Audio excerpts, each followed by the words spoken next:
Chapter 47. I Return to the West. I have given many yoga lessons in India and America, but I must confess that as a Hindu I am unusually happy to be conducting a class for English students. My London class members laughed appreciatively. No political turmoil ever disturbed our yoga peace. India was now a hallowed memory. It is September 1936. I am in England to fulfill a promise, given 16 months earlier to lecture again in London. England, too, is receptive to the timeless yoga message. Reporters and newsreel cameramen swarmed over my quarters at Grosvenor House. The British National Council of the World Fellowship of Faith organized a meeting on September 29th at Whitefields Congregational Church, where I addressed the audience on the weighty subject of how faith and fellowship may save civilization. The 8 o'clock lectures at Caxton Hall attracted such crowds that on 2 nights the overflow waited in the Windsor House auditorium for my second talk at 9:30. Yoga classes following the weeks grew so large that Mr. Wright was obliged to arrange a transfer to another hall. The English tenacity has admirable expression in a spiritual relationship. The London yoga students loyally organized themselves. After my departure into a self-realization fellowship center, holding their meditation meetings weekly throughout the bitter war years. Unforgettable weeks in England, days of sightseeing in London, then over the beautiful countryside, Mr. Wright and I summoned the trustee Ford to visit the birthplace and tombs of the great poets and heroes of British history.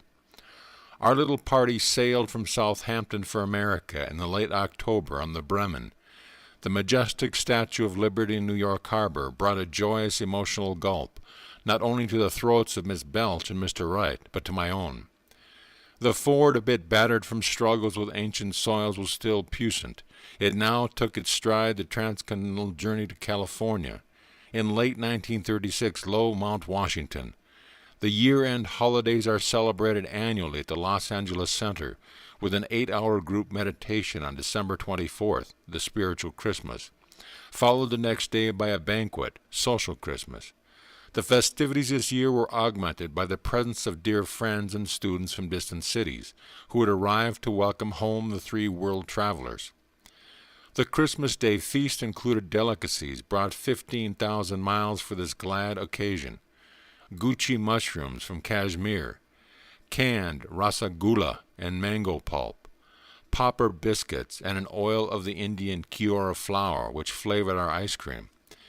The evening found us grouped around a huge sparkling Christmas tree, the nearby fireplace crackling with logs of aromatic cypress. Gifty time, presents from the earth's far corners, Palestine, Egypt, India, England, France, Italy. How laboriously had Mr. Wright counted the trunks at each foreign junction, that no pilfering hand reached the treasure intended for loved ones in America. Plaques of the sacred olive tree from the Holy Land, delicate laces and embroideries from Belgium and Holland, Persian carpets, finely woven Kashmiri shawls, everlasting fragrant sandalwood trays from Mysore, Shiva's bullseye stones from Central Province, old Indian coins of dynasties long fled, bejeweled vases and cups, miniatures, tapestries, temple incense and perfumes, Swadeshi cotton prints, lacquer work, Mysore ivory carvings, Persian slippers with their inquisitive long toe, quaint old illuminated manuscripts, velvets, brocades, Gandhi caps, potteries, tiles, brasswork, prey rugs of 3 continents. One by one I distributed the gaily wrapped packages from the immense pile under the tree. Sister Gyanamata, a hand of long box to a saintly American lady of sweet visage and deep realization, who during my absence had been in charge of Mount Washington. From your paper tissue she lifted a sari of gold Benares silk. Thank you, sir, it brings the pageant of India before my eyes. Mr. Dickinson, the next parcel contained a gift which I had brought in a Calcutta bazaar. Mr. Dickinson will like this. I had thought at the time. A dearly beloved disciple, Mr. Dickinson, had been present at every Christmas festivity since the 1925 founding of Mount Washington. At this 11th annual celebration he was standing before me, untying the ribbons of this square little package. The silver cup, struggling with emotion, he stared at the present, a tall drinking cup. He seated himself some distance away, apparently in a daze. I smiled at him, affectionately, before resuming my role as Santa Claus. The ejaculatory evening closed with a prayer to the giver of all gifts, then a group singing of Christmas carols. Mr. Dickinson and I were chatting together some time later. "Sir," he said, "please let me thank you now for the silver cup. I could not find any words on Christmas night. I bought the gift especially for you. For 43 years I have been waiting for that silver cup. It is a long story, one I have kept hidden within me." Mr. Dickinson looked at me shyly. The beginning was dramatic. I was drowning. My older brother had playfully pushed me into a 15-foot pool in a small town in Nebraska. I was only 5 years old then. As I was about to sink for the second time under the water, a dazzling multicolored light appeared, filling all the space. In the midst was the figure of a man with tranquil eyes and reassuring smile. My body was sinking for the third time when one of my brother's companions bent a tall, slender willow tree in such a low dip that I could grasp it with my desperate fingers. The boys lifted me to the bank and successfully gave me first aid treatment. 12 years later, a youth of 17, I visited Chicago with my mother. It was 1893. The world great Parliament of Religions was in session. Mother and I were walking down the main street when I saw the mighty flash of light. A few passes away, strolling leisurely along, was the same man I had seen years before in a vision. He approached a large auditorium and vanished within the door. "Mother," I cried, "that was the man who appeared at the time I was drowning."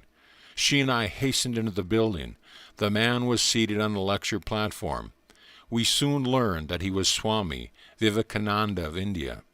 After he had given a soul-stirring talk, I went forward to meet him. He smiled on me graciously, as though we were old friends. I was so young that I did not know how to give expression to my feeling, but in my heart I was hoping that he would offer to be my teacher. He read my thought.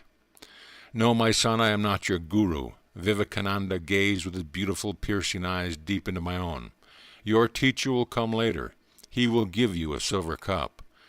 After a little pause, he added, smiling, "He will pour out to you more blessing than you are now able to hold."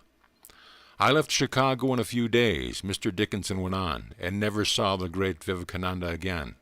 But every word he had uttered was indelibly written on my inmost consciousness. Years passed. No teacher appeared. One night in 1925, I prayed deeply that the Lord would send me my guru. A few hours later, I was awakened from sleep by soft strains of melody. A band of celestial beings, carrying flutes and other instruments, came before my view. After filling the air with glorious music, the angels slowly vanished. The next evening I attended for the first time one of your lectures here in Los Angeles, and knew then that my prayer had been granted. We smiled at each other in silence. "For 11 years now, I've been your Kriya Yoga disciple," Mr. Dickinson continued. "Sometimes I wondered about the silver cup. I had almost persuaded myself that Vivekananda's words were only metaphorical. But on Christmas night, as you handed me the square box by the tree, I saw for the third time in my life the same dazzling flash of light. In another minute, I was gazing on my guru's gift, which Vivekananda had foreseen for me 43 years earlier, a silver cup." End of chapter.